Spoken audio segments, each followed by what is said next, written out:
You're listening to Long Distance Friends, where no matter where you are, you feel like you're right here with us, wearing your giant t-shirt, snuggled up on the couch, and having late night chats with friends.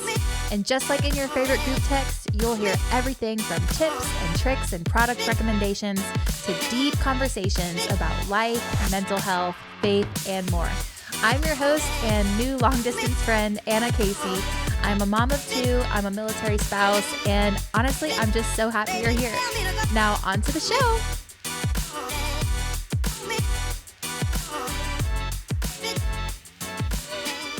Gosh, I am so excited for you guys to listen to this conversation today with my long distance friend, Kaitlyn Thibodeaux.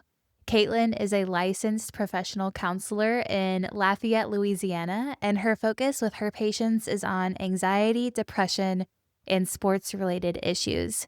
We start this conversation off just recapping our journey and our time together in South Africa when we met. That's like the first 5 minutes of the episode. And then we really get into things that we've grappled with as far as mental toughness and the things that we picked up from sports and how we untangle that. And then we get into some deeper issues with Kaitlyn's journey with infertility and the story of adopting her son AJ and how beautiful and hard and awesome and redeeming that journey was. But then also how she battled with just a lot of issues related to post-adoption depression. So this conversation really does it all. We hold two things at once. We're giggling, we're laughing, and having a good time. But we also really get into some of those harder conversations. So I hope that you enjoy this conversation as much as I did. And without further ado, here's my long distance friend, Kaitlyn Thibodeaux.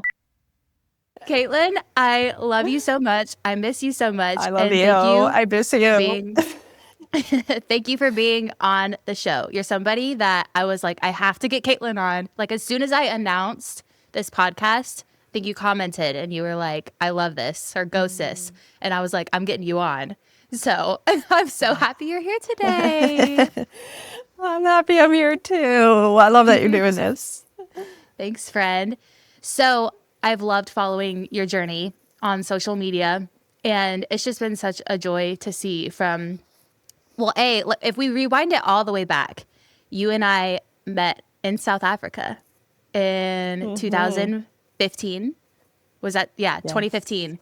Would you like to do the honors of explaining to everybody what the program was where we met? Yeah. I feel like it's so confusing to explain something. Every time I try to talk about it, I'm like, it was this, and it sounds weird. Yeah, it's just like crazy.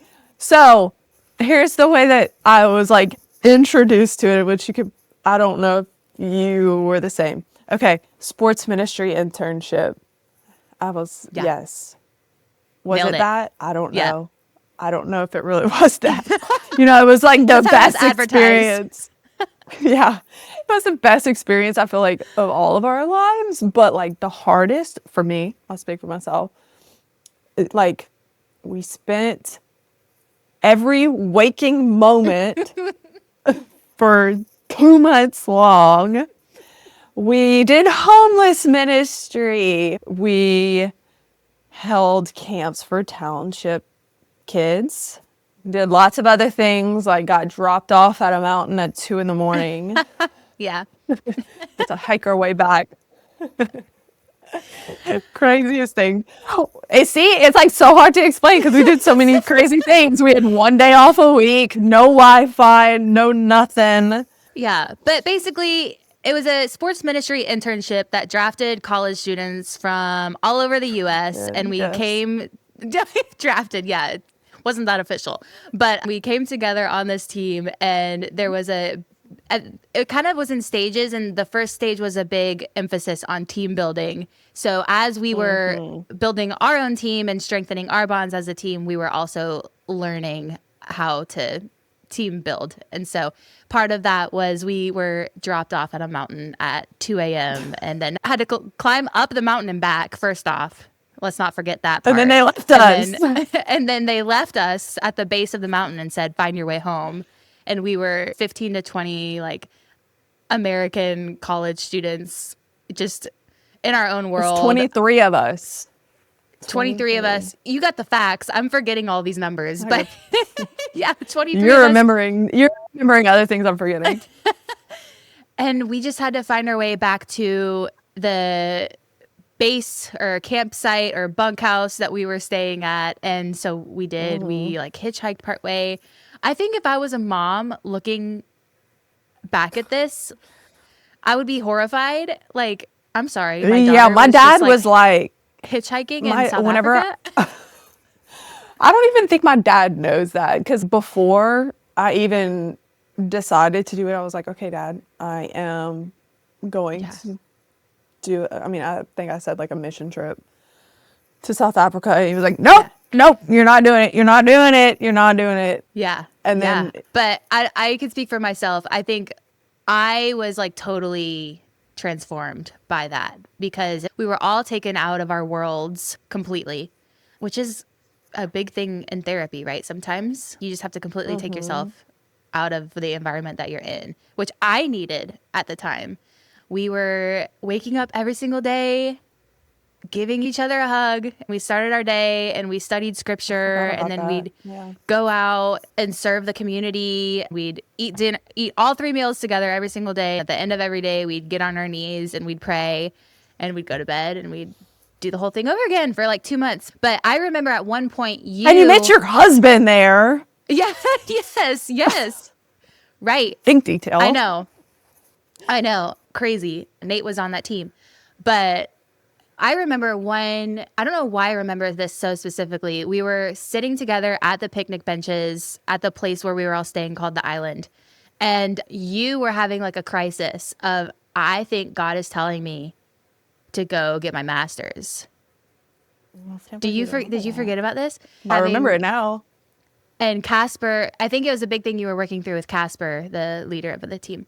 So walk me through that time in your life. Like, why was that such a big decision for you? Do you remember what your roadblocks were with that? Academics has always been just like, it was so hard for me. Always. I'm dyslexic, and I like had a hard time always academically, athletically. I was like, that's just like my like way into things. A lot of my like professors, like if I wrote a paper, they'd be like, there's some things we got to talk about. Like there's some things missing here that you should know. But I wanted to be a professional athlete too. And like, that's part of this. Okay. Like, my coach, which he was phenomenal. Love him. Best coach. At LSU? At UL. I was at UL at the time. So I had transferred after my sophomore year and I was running at UL. And he was like, okay, Kaitlyn, like, I know you want to be a professional athlete, but here's the reality. Like, you're not going to be one. I'm like, whoa. So like, he was like, what's your plan B? He was just being brutally honest, and like, we need that. I needed that. And so I was like, okay, well, and that was after South Africa. So now I'm seeing like the connection of everything. So maybe that pull in South Africa, you're saying was you had an idea in your head of, I'm going to be a professional athlete, because was it your whole life that was your identity, was in athletics? For sure. You were like kind of just on that one track mind. Yeah. And then was it in South Africa you were like, oh, maybe I am taking a different route, and then what does that mean for me? What does that mean for my identity if I'm not a professional athlete? Yes. That was a huge thing. Like, every athlete, no matter if you're an athlete in high school, there's some type of like identity tied to it, you know? And so I didn't notice that at the time, like that I was going to struggle with that. But man, like it was rough for a couple of years. Like, I didn't know who I was. Coming back from South Africa, I don't know if you felt this way, but I struggled like crazy right after for at least a year. It was just so intense. The Lord brought up a lot of things for me and showed me a lot of things. I didn't have the tools coming back. No one ever said, hey, Kaitlyn, you should probably go see a counselor and work through these things. It may have just been 2 months, but it was such a big part of my life. Yeah, I know. And especially because of the time of your life that we were all in. Like, that's such a formative time, you know? So, of course, it meant a lot. Yeah. But anyways, so you become a licensed counselor. You went and got your master's, and then you dove all in and you did it, which is amazing. I did. It's crazy. I forget all these details that you remember, and it's crazy. So walk me through what your focus is right now when you see your patients and the types of things that you're walking your patients through. Yeah, I mean, it's different for everybody. Lots of anxiety and depression. Whenever people tell me that, I'm like, okay, you have anxiety and depression. It's not just that. Okay, let's do a little digging. Tell me about your life, your relationships, your childhood sometimes. Because sometimes a lot of times people are like, oh, that didn't really like affect me. And then we start like digging and then, oh wait, dad was this way or mom was this way. One of the things that I saw on your counselor page on Instagram that I wanted to highlight is a quote that you shared. I don't know if you remember this, but you said, mental toughness is accepting your reality and choosing your response. You don't have to be unrealistically positive to be mentally tough. Recognizing that something truly sucks, but then choosing a response that is calmly chosen is mentally tough. And I loved that. I think that is so... Did I say that or did I share just a quote? Damn, I mean... right. Isn't that funny how you say things in the past and you're like, whoa. I forget. Yeah. So for you, I'm assuming that because you were this high-performing athlete, that you had this idea of mental toughness. I can speak for myself, even though I wasn't a high-performing, I was not a D1 athlete, right? But for me, like, I ran track and cross country in middle school and high school, and that was like our lives as a family because my brother was a really good cross-country runner and continued on in college. But so that was like our thing as a family, was running together. And that's so cool. I love that. Yeah, it was cool. Like my dad would join me on runs and stuff like that, which was really sweet. But I got this idea that if I was not like blacking out at the end of a race or throwing up at the end of a run, then I was not training hard enough. And just kind of like that whole idea of beating yourself into submission and like beating your body into submission.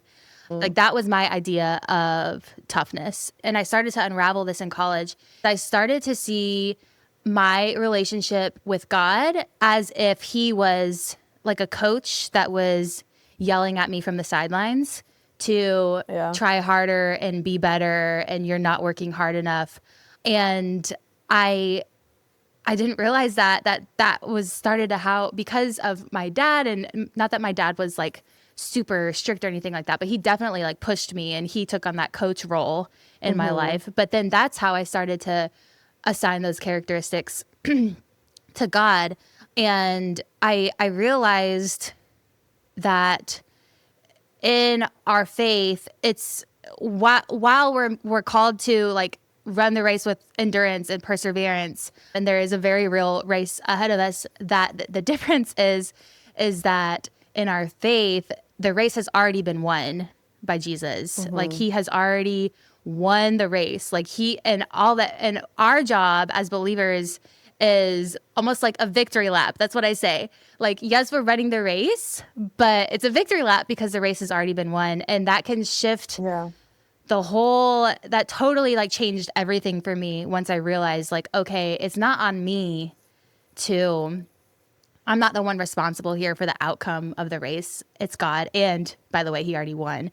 And now we just get to join in with him. And so having that realization just changed everything for me, because I was able to sit back more with open hands and be like, okay, I can participate with this because it's a joy, and because I am loved by God, I get to join him in this race of life, you know? Yeah. Yeah. And I do think, yes, the Lord pushes us to do things like maybe pushes us to our limits, but there's grace and mercy in that. It's not like, and love, you know, like, whenever you're pushed to be blacking out, like if you're pushing that hard, there's something wrong, you know, like faith wise. Right. Praise God you realized that was not it. Right. I Love know. it. Yeah. But that was a big thing. I love That it. was a big thing for me, like in my Yeah. life. And Yeah. that came from, sports and stuff like that. So you're grappling with like, okay, I'm a high performing athlete and I am really tough and I can do all of these things and I can control all of these things. But then, if you don't mind me sharing, one of the things that I've seen on your journey is with, infertility and stuff like that. That is something where it's like, I can't control this. No. And that's Yeah. totally That was, out of my hands. yeah, that was super hard because like my whole life I've like worked hard enough to get where I want or need to be. And with fertility, that's like, you just kind of can't, like, that's also such like a big part of like what God is doing in my life and my husband's life and my son's life, like, this might sound odd, but like, praise God for what I've like gone through with my fertility. I don't, there was a point in time where, of course, I resented it and hated it and was really bitter and mad about it, mad at everybody, like everything, like people probably didn't notice, but like when somebody would say something, I would get offended or like, Yeah. it just didn't need to be that. So, yeah, like the Lord had to work out a whole lot in me. And at this point in time, like I'm so secure in my fertility. Like if I never get pregnant or have a successful pregnancy, like honestly, whatever, like that's where I'm at. Like that doesn't make me a good mom. That doesn't make me a mom. That doesn't like define me. Yeah. If somebody would have told me that years ago, I would have been offended, And so, yeah. Right. Like my body's ability to conceive does not make me a mother. No. Yeah. Right. By any means. Yeah. That's two separate Yeah. things. Yeah. Yeah. It took a while for me to like come to terms with that and accept that in a good way. Not just Yeah. like, oh, okay, well, that's just never going to happen. I'm just going to like put a lid on it and be like a little bit offended, It was a lot of the Lord just working and my own therapy, like I had to work through that. I had to work through tons of things. Can I read you something else Yes. from your Did I own say this too? Instagram? Please, No, let's hear it. I love doing this because I don't think that people see how far they've come. That's cool. So this is by you in 2022. You said, I am Oh, 1 in wow. 8. I'm 1 in 8. Oh, God. I was very offended at that point. Keep going. Keep going. Sorry. Let's normalize talking about what we struggle with. I hope people know that my life isn't perfect and I never want it to be. Infertility is the hardest thing I've ever experienced. My whole life, I knew that if I worked hard, I could accomplish just about anything. Well, that's not how it works with getting pregnant. No matter what I do, I really can't change it. It's been a huge learning curve and being still and not trying to control my circumstances. I have learned to speak my mind through this. People say well meaning things that have hurt me. I learned that they are not responsible for that, but I am responsible to gently let them know how it makes me feel so that they don't do the same thing to the next person. I have experienced a lot of jealousy. When I see a pregnancy announcement, truth be told, my stomach turns. I want that. I desire that. It's just not my time yet. And I know that. If you have your own biological children, know that you have a gift, a true miracle. Love them well or give them to me. As hard as this journey has been, I'm thankful for it. God trusted me with this really hard task. I'm thankful for the growth. Give them to me, God. Yeah, give them to me. But Isn't that crazy? Like having AJ now and Yeah, maybe I and wasn't viewing as that. offended as I thought, but No, yeah. definitely And not. that I was think we probably, always think the worst. yeah, I think that was like probably right before we brought him home too. What, I wonder what the April date on that 2022. was. April 25th, 2022. September 2022 Oh, is when he was born. So oh, not that long. Yeah, I mean, all that still kind of holds true, you know. And I don't think like for me, I'll only speak for myself. Like yeah, for me, I don't need to continue to like beat a dead horse if that's like that's the worst yeah, analogy or saying I can think of. Yes, I have infertility. It's what it is. I struggled my way through it. right, right. And I'm good, you know, like there was a Mm-hmm. time where I felt like I needed to share it a lot because in that time it was also like the Roe v. Wade being overturned and like there was just a lot Mm, going on with that. And so I was also offended with people with what they were saying with that. I've like, you know, really grown and learned that like people are passionate what they're passionate about for their own reasons. yeah, We don't have to agree. We can agree to disagree. So like that it was just like so much like just going on at that just time. We were in the thrilling. midst of the adoption process. We were getting no's or just like Mm, just getting like profiles sent to us and yeah, birth moms weren't choosing us, you know, like, and praise God they weren't because like yeah. Wow. Mm, what we didn't even know what was coming. So that's amazing. hilarious that I said that, but Yeah. Well, okay. So walk me through whatever you're comfortable sharing with the hmm adoption process with AJ. Like, how did that all yeah, unfold? What is the story? so crazy. Okay, so we were working with a consultant agency Mm-hmm. out of Georgia, Okay. and we found them through someone else in like our area that I know that adopted through them. So we started working with them, doing all the things to get prepared, did our home study. It's a long process. And like looking back, it seemed so long. And we are actually currently going through the adoption process again. Yay!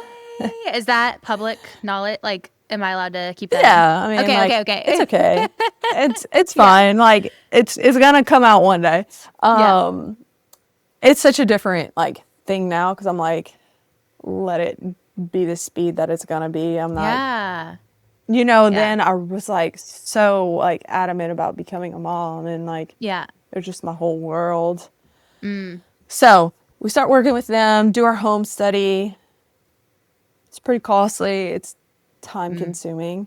It's just what it is. People don't like that, but you know, there needs to be some barriers because not everyone is called to be an adoptive parent. It's Yeah. different. It's hard and Mm. everybody thinks it's this cutesy, oh, we bring a baby home. It's not just that. Like there's people in the process that are hurting and it's a ton. So we do the home study and our social worker, we didn't know at the time, but she was working with Catholic Charities in Baton Rouge. So we were active and everything. We were getting presented profiles from our consultant agency. And then she texted Aaron one day and was like, this is very like out of the norm, but like there was a baby born in Baton Rouge. Would y'all want to be considered? And we were like, absolutely yes.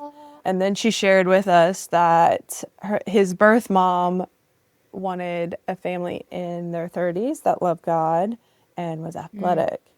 And we Oh, literally checked all the boxes, yeah. which is very crazy. So when you're active, like you present your adoption profile to birth moms and it basically just is like pictures and just different things showing all about our life, what it looks like. And one thing my social worker actually today sent me a message to remember that she chose us. So she's from Honduras. My son Okay. is Honduran. A big reason why she chose us was because her words, not mine. because we knew brown people, and like brown people were part of our life. So she knew that AJ wouldn't just be the only brown boy in a sea of white people. Right. And that's incredibly important to us to incorporate his culture into his upbringing. Yeah, for sure. I feel like we would be doing him a disservice, like to pretend like he's white, because he's not. Right. You know, like Right. that's a huge part of him. And like for the longest, I felt so guilty, like honestly, about him not being in his culture, and it was something I really had to work through, and like, because I felt like I was doing something wrong. Yeah. You know, like that he wasn't in Honduras. So, but she chose us. I was at a Bible study. It was like the first night that me and my friend were leading it, and Aaron calls me, and I'm like, I know, like he knows where I'm at. I know like that she got our profile. Like, I know that this is something. So I run out. He was like, Juliet wants to FaceTime us. So she FaceTimes us. Yeah, that's our social worker. Okay. Yeah, social worker. And she let us know that his birth mom chose us. And I was like, my whole world was spinning. I like ran back in. I'm like, she picked us, and everybody was freaking out, crying. So I'm like, sorry guys, gotta go. I get all my stuff and I drive home. I call my family, and they're freaking out. I had to hurry up and leave because this was a Thursday night. They were like, okay, come tomorrow and pick him up. Which, how far away is that from Lafayette? It's an hour. It's an hour. Okay. But we didn't have any. I had an empty room with a bed in it. Yeah. But I mean, like now that I'm like a mama, I know that I didn't have to have his whole room set up, you know? Well, right. But it's like my whole world is changing. I got to get all the things, you know? Yeah, I was working, and combined with being a first-time mom, right? Like when you bring a baby home, you want all the things. Yeah, it was insane. Yeah. Our friends and family showed up, so it was incredible. One of my best friends, her name is also Kaitlyn. She was the one I was leading the Bible study with. She helped us so much, made sure we were set and ready and good. Dude, I remember opening up your registry, and it was like everything was purchased. Gone. Yeah. I was like, someone got you a Duna. I was like, oh my gosh, like her community is showing up. And that was so cool to see. Really did. People that I like rarely talk to drop stuff off. Like my neighbors just drop stuff off. It was really cool to see the respect too. They were like, I'm not going to bother you. I know it's a lot. I'm going to drop it off and I'm going to leave. Yeah. You don't even have to come see me. Right. And it was just sweet. Like, that's amazing. It was incredible how people showed up. Yeah. Aww. So the next day we go to Baton Rouge. I'm like so nervous. I didn't sleep. And I'm like, Aaron's my husband. There's no shot. No. Snoring next to me. I'm like, he's like, why are you so like nervous? I'm like, what do you mean? He's like, this is just a normal day. I'm like, I don't know if you're aware, but our whole lives are going to change tomorrow. He's so wild. So we go to Baton Rouge. I'm like so nervous. I'm like shaking, just what is about to happen. I didn't know like anything except for that he was Honduran. I was like, okay. That doesn't tell me much. And you knew his age because you knew he was just born. So you knew he was a newborn. Yeah. He was 4 days old. Oh my gosh. Yeah, he was 4 days old when we brought him home. Yeah. And like look at something that I do struggle with, like even to this day, is that like, oh God, I hope I don't cry. That I wasn't there for those first 4 days of like, like what was that like? How was his birth mom? Like, she didn't have, I don't want to share too much about like, because that's her story, not mine. She didn't have any prenatal care, and like she was in a place where no one spoke her language, you know, like she made this decision as she had him, like when she had him, that she was gonna do adoption, you know, like that was the route she was gonna go. And like whenever my sister had her baby, like that was something that really came up for me. I'm like, I wasn't there I'm there for pretty much every second of AJ's life at this point, you know. Minus when I'm at work. I don't do anything. So it was just like something that was hard for me. But anyway. So she decided she wasn't planning when she was pregnant. Like, she was thinking she was going to keep her baby in her mind up until the birth. I don't think so. Okay. I think she just like made an adoption plan once she had him. Yeah. There's a lot to her story. Yeah. And that I do know. But I want to respect it because that's her story. That's AJ's story. 100%. And she wanted a closed adoption, which is not what I wanted. I just like everything in me just wants to wrap my arms around her and just like hug her and make sure she's okay, you know. And it's just like that was like incredibly hard. Yeah. Still is. Yeah. I have to stop myself from thinking about her so much sometimes, if I'm completely honest, because I just worry about her or worry about AJ and all those things. And that's just my side. That's why adoption is complex, and it's right. She gave you the greatest gift of your life, and it came out of suffering and loss for her. I know you've talked about that a whole lot. Yeah, I can't imagine what that decision was for her, you know, like doesn't matter what the circumstances are, that's a crazy hard decision.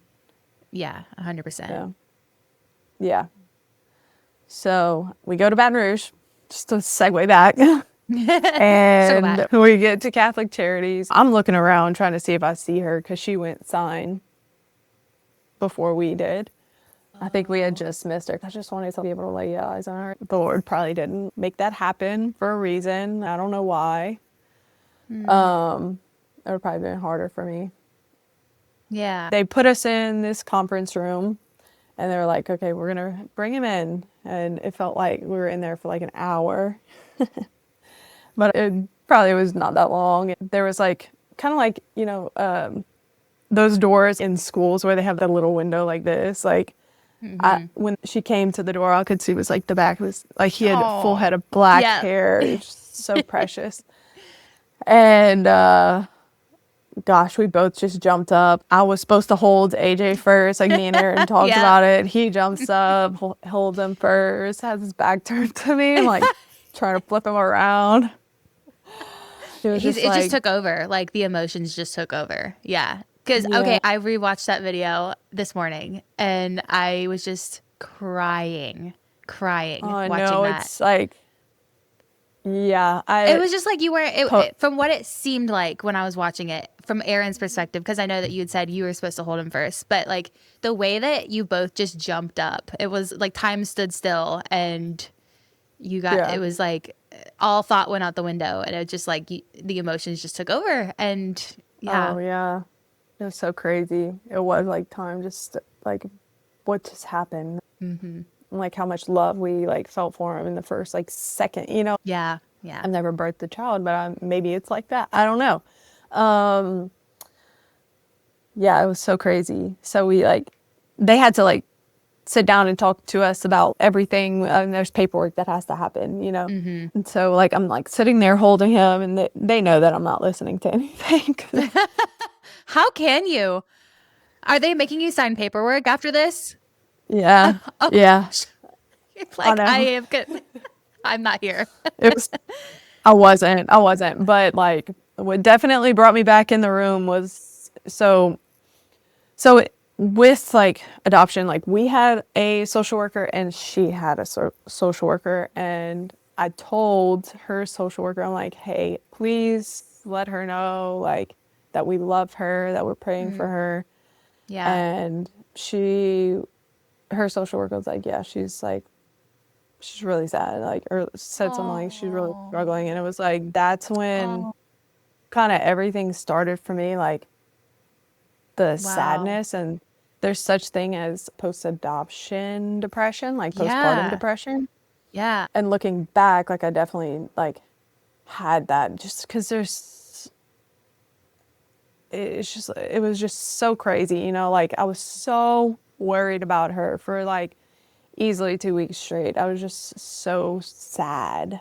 I would just cry. Like, you have to do home visits at, like, I think weekly, and then it gets spaced out, or monthly, I can't remember, after you bring your baby home. And when my social worker would come, I would just be holding back tears the whole time. And she probably knew, like, she knows me at this point. She'd be like, okay, is he sleeping in his bassinet? I'm like, and that boy was co-sleeping. I was like, not putting him in a bassinet. Me and A, man, we did not sleep for at least the first 2.5 years. So I was a nervous wreck. I was worried about his emotional well-being. I mean, he's a baby, but there's research and different things on how adoption can affect a person. It's just not normal, like. Yeah. Yeah. You were like, I need him close to me, obviously. Like, I want him Always. close to me. Like, I am here for him. I'm here for him all day and night, Literally. Yes. Yeah. And they told, there's like a few things that I heard whenever we were signing like all the papers and everything. I heard that his birth mom was struggling. Heard that loud and clear. And then they told me, form the bond this first month. Don't let anyone else hold him. Wow. And I was like, you tell me that? I'm going to follow that way too far. Wow. So like, I literally didn't put him down, like our pediatrician was like, okay, he was a couple months old, and he was like, Kaitlyn, you need to switch arms. His head was flat on one side, like from holding him. Like, I held him like this, like his head was here. Oh, buddy. Like, I took it way far. It was bad. And whenever he was probably about 6 months, I started going to like current counselor, and like I figured out, like me and AJ are very anxiously attached. And I was like, she was even like, you're just like way overdoing it, like with like how much you're thinking about his birth mom. And it was just, there was a lot that I need, because I just felt like I was like bad, like I felt like I did a bad thing. And that also kind of goes back to, I shared on my TikTok whenever we first met AJ, my son, and I posted it when he was 10 weeks old, and it went viral, and it's got like 18 point something million views at this point. Highly do not recommend anyone doing that. Wait until your child's a couple years old or something if you want to share that. Because of how it affected you specifically? Yeah, but also at the same time, I'm thankful for what I learned through that, because it was like, I was thrust into like, okay, here's how adoption can affect people. So people started sharing like their own pain.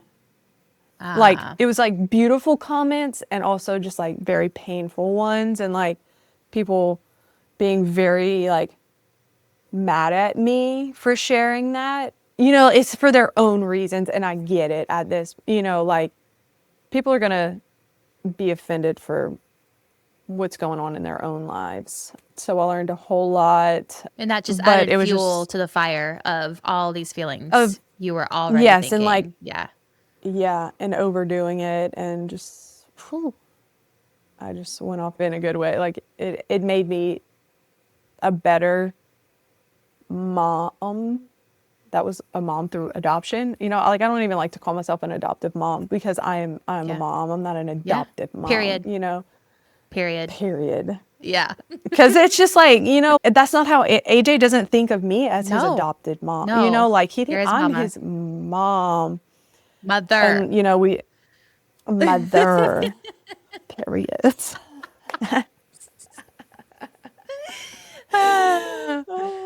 This is so random. I'm cutting you off. But when I brought my babies home, and I took them to their first appointment at the pediatrician, and you have to sign like their form as their mom.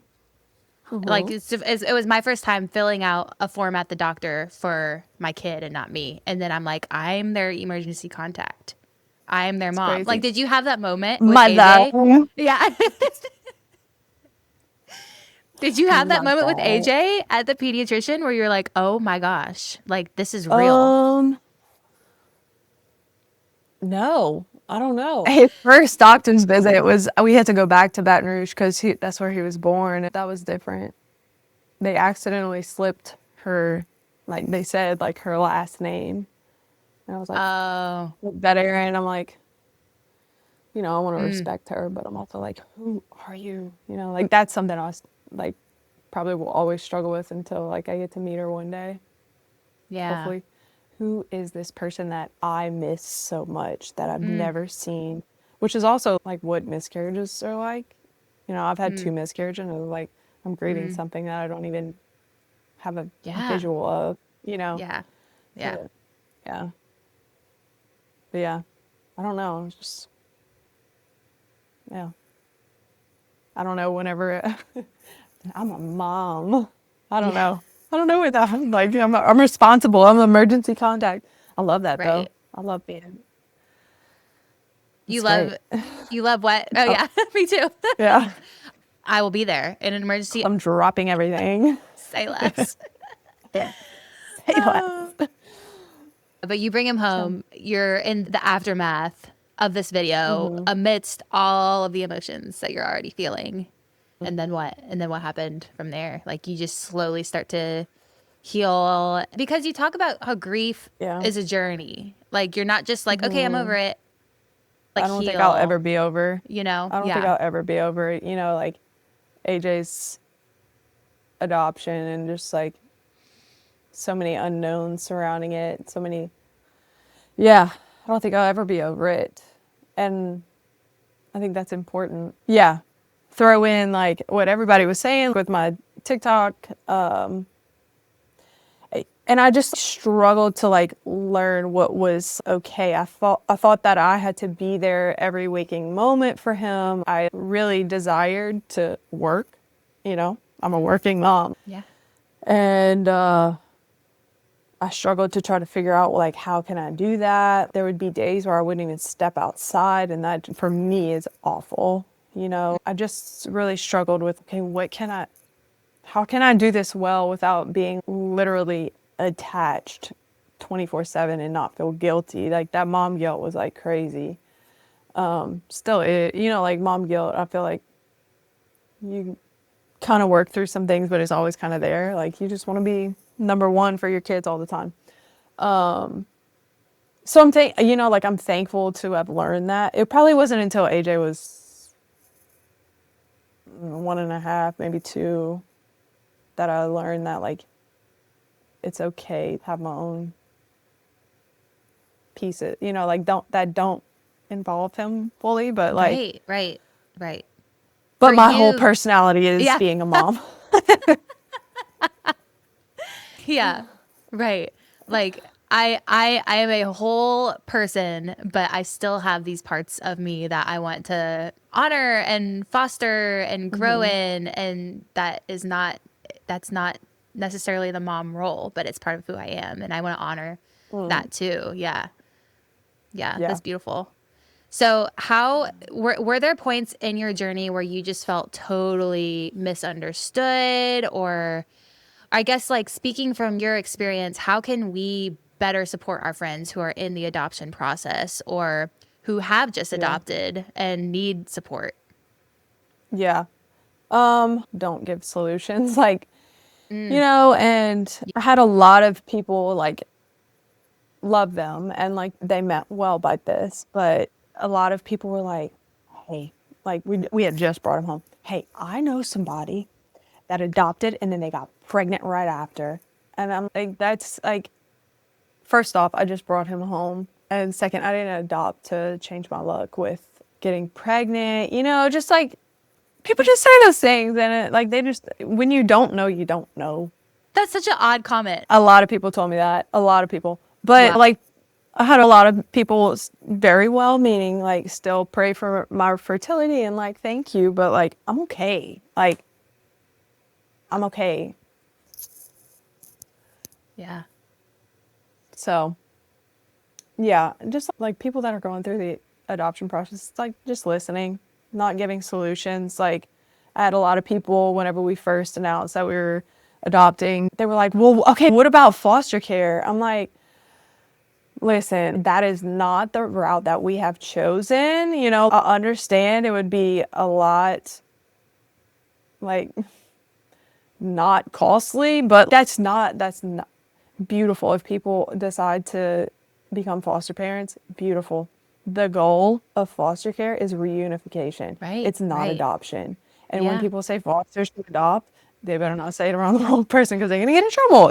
Like, Mm-hmm. yes, I love that kids in the foster care at times are their parents' rights have been taken, and so they are up for adoption. But the Yeah. whole purpose of foster care is not adoption. Right. And I Right. really wish more people would understand that. Yes, I know people are well meaning, but I need you to understand this, because no. And that's not what me and my husband decided to do. This is the route that we went. So, like not trying to solve it for people that are in the adoption process. Just let them do their thing. Just when That is is the best advice. unsolicited advice like ever a good idea, you know? Just let's just all It's take a never, step back like, and like realize that. yeah. And like within counseling, like people often are like, do you have any advice for me? And I'm like, no, because that's not what counseling is. Because, okay, let's rewind to when you were in high school or college and you're in a not great relationship. Your friend is telling you what you need to do. How likely are you going to take that advice? You're probably not. You're going to do what you want to do, what you have come to. And so, like in counseling, I help people get to their own solution because you're not going to listen to the advice that I have because it's based off of my own life, my own experience. And if someone hasn't gone through the adoption process or doesn't know, like just listen. The advice that is going to be given is probably not going to be the most productive Yeah. for that person. So you shared about how your neighbors like dropped stuff off on your porch and then they gave you your space. And that was really helpful and a blessing. Is there anything else or any other memories that you have of just people showing up for you that really meant a lot to you that other people can learn from? People cooked us meals and dropped them off. Yeah, I think like just like thinking back, I think the biggest thing was like giving us our space to catch our head. Like my friends wanted to throw me a baby shower and that was incredibly sweet, but at that moment I could not fathom having to go to like or being part of that. Like I just needed a second. And I felt bad. Everybody was like, "Are you sure?" Do not throw me a baby shower. Send it to our house.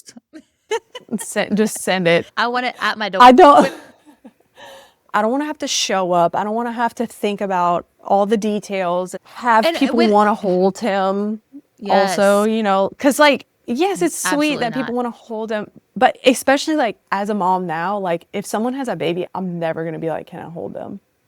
Ever. I'm going Yeah, to wait for them to be like, just because of my own experience, right. And you were told, do not let anyone hold him. which people could have held him, but like I wouldn't even let Aaron hold him pretty much. I'm like, nope, my baby. Aww. Oh, I know, sweet Aw. boy. That's probably why he didn't sleep because he was like so like if he wasn't touching me, he wasn't sleeping. That boy, like, it took a long time for him. I He still gotta is lay with him. He's 3, and I'm like, if I walk out that room before he's asleep, he's like, you better get yourself back over here. he is so cute. He is It is. the cutest baby. I But love him. I love him too, and I've never So met sweet. him. One day, But one day. I know. Kaitlyn, thank you for sharing your story. Seriously. Thank you for just being so like open-hearted and letting people Of course. into your journey and sharing the good and the bad and the ugly and the beautiful and the redemption, all of the above. Is there any last thoughts or anything else that you want to share as we wrap this up? Yeah. what comes to mind is like, there's just always talk around like fertility, and like for anyone that's struggling with infertility, it's not the end of the road. Even if you never get pregnant, you're still worth a whole lot and you have purpose. Being a mom does not make you have the purpose in this world. I've just tried my hardest to fully embrace what my reality is. Especially lately, I've just seen the purpose in it, the purpose in my pain and my hurt, that it was all for a reason, and that my story didn't end with infertility. Yeah, like I still, like my fallopian tubes are completely shut, and they did that on its own, and we don't know why or what caused it, but even praise God for that. Like, even if he never does anything else, like, praise God. I know that's like easy for me to say at this point because like I am a mom, but I just see a whole lot of purpose in it, and there will be purpose on the other side of that pain. Yeah. Oh, amen. Amen. Amen. Thanks, girl. Love you. Love you so much. And we will talk soon. Thanks for listening. You can find me at ldf.pod on Instagram and TikTok, where I share my favorite highlights from the show and teasers for upcoming episodes. Please come send me a message. It would actually make my day to hear from you and know that there's people out there enjoying this content. I would love to say hi and connect. Seriously, come say hi. Again, that's ldf.pod. Also, if you are loving the show, would you mind taking 30 seconds and leave me a review? That would really help other women find this show and encourage new listeners to give it a try. Thanks, guys. See you next time.